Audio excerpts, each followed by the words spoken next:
Rajkot civil હોસ્પિટલમાં ઉંદરોનો ત્રાસ વધ્યો હતો અને મીડિયામાં અહેવાલો પ્રસારિત થયા બાદ તંત્ર જાગ્યું અને ઉંદરોને નિયંત્રણમાં લેવા પિંજરા મૂક્યા.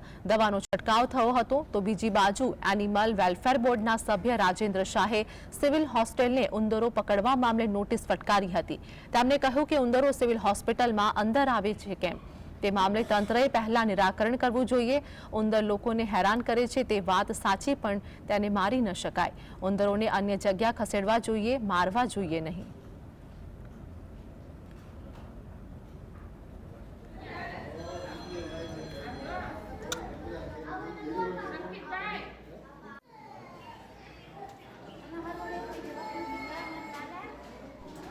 કે મનુષ્યની અને તેમાં પણ ખાસ કરીને દર્દીઓની સલામતી જાળવવી જોઈએ અને તેમાં બેદરકારી બિલકુલ ન ચાલે.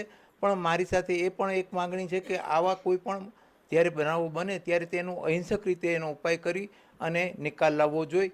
પ્રશ્ન તો એ છે કે આવા પ્રશ્ન ભવિષ્યમાં ઉપસ્થિત ન થાય તેના માટે સિવિલ હોસ્પિટલે તકેદારી રાખવી જોઈએ.